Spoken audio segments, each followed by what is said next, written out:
आपका हमारे YouTube channel कहानियों और किस्सों का सफर में स्वागत है। आज की हमारी कहानी है मुंशी प्रेमचंद द्वारा लिखी ठाकुर का कुआं। जोखू ने लोटा मुंह से लगाया तो पानी में सख्त बदबू आई।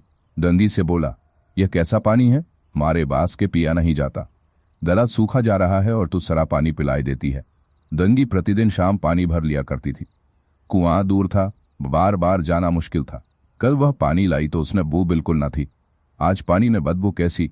लोटा नाक से लगाया तो सचमुच बदबू थी। जरूर कोई जानवर कुएं में गिरकर मर गया होगा, मगर दूसरा पानी आवे कहां से? ठाकुर के कुएं पर कौन चढ़ने देगा? दूर से लोग डांट बताएंगे। साहू का कुआं गांव के उस सिरे पर है, परंतु वहां भी कौन पानी भरने देगा? कोई तीसरा कुआं गांव में है नहीं। जोखू कई दिन से बीमार है। कुछ देर तक तो प्यास रोके चुप पड़ा रहा, फिर बोला, अब तो मारे प्यास की रहा नहीं जाता। ला थोड़ा पानी नाक बंद करके पी लूं। दंगी ने पानी न दिया। खराब पानी से बीमारी बढ़ जाएगी इतना जानती थी, परंतु यह न जानती थी कि पानी को उबाल देने से उसकी खराबी जाती रहती है। बोली, यह पानी कैसे पियोगे? न जाने कौन जानवर मरा है। कुएं से मैं दूसरा पानी लाए देती हूँ। जोखू ने आश्चर्य से उसकी ओर देखा। पानी कहाँ से लाएंगे? ठाकुर और साहू के दो कुएं तो हैं, क्या एक लोटा पानी न भरने देंगे?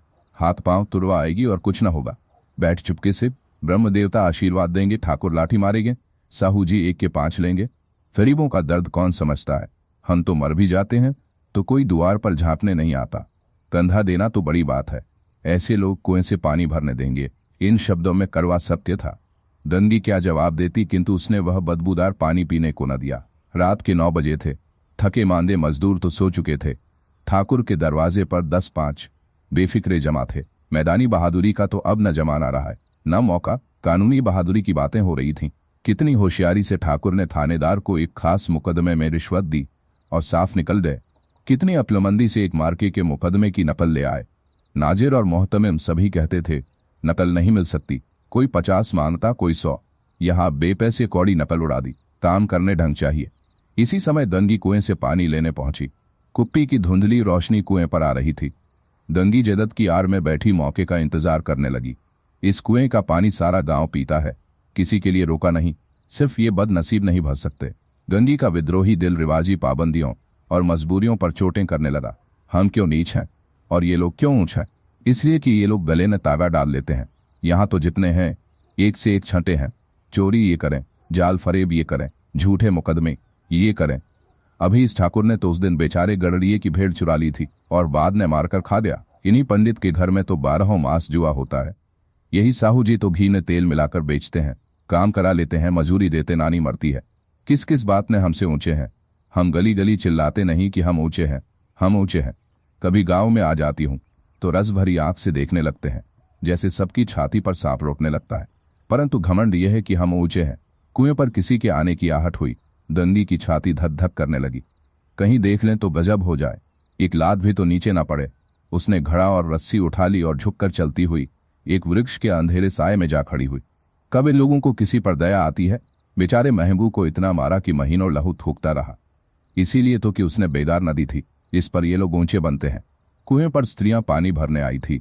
इनमें बात हो रही थी। खाना खाने चले और हुक्म हुआ कि ताजा पानी भर लाओ। घड़ी के लिए पैसे नहीं है। हम लोगों को आराम से बैठे देखकर जैसे मर्दों को जलन होती है। हाँ, यह तो न हुआ कि कलसिया उठाकर भर लाते, बस हुक्म चला दिया कि ताजा पानी लाओ। जैसे हम लौंडियां ही तो हैं। लौंडियां नहीं तो और क्या हो तुम? रोटी कपड़ा नहीं पाती, 10-5 रुपए भी छीन झपट कर ले ही लेती हो। और लौंडियां कैसी होती हैं? मत ले जाओ दीदी, छिन भर आराम करने को जी तरस कर रह जाता है। इतना काम किसी दूसरे के घर कर देती तो इससे कहीं आराम से रहती। ऊपर से वह एहसान मानता, यहाँ काम करते करते मर जाओ। पर किसी का मुंह ही सीधा नहीं होता। दोनों पानी भरकर चली गई तो दंगी वृक्ष की छाया से निकली और कुएं की जदत के पास आई। बेफिक्रे चले गए थे। ठाकुर भी दरवाजा बंद कर अंदर आंगन में सोने जा रहे थे। दंगी ने क्षणिक सुख की सांस ली। किसी तरह मैदान तो साफ हुआ।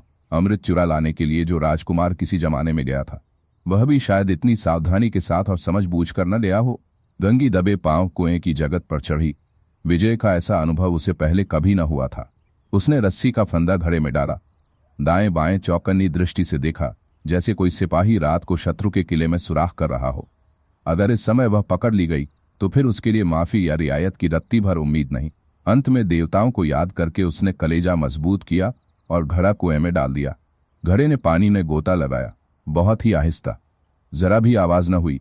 दंगी ने 2-4 हाथ जल्दी जल्दी मारे। घड़ा कुएं के मुंह तक आ पहुंचा। कोई बड़ा शहजोर पहलवान भी इतनी तेजी से न खींच सकता था। दंगी झुकी कि घड़े को पकड़कर जगत पर रखे कि एकाएक ठाकुर साहब का दरवाजा खुल गया। शेर का मुंह इससे अधिक भयानक न होगा।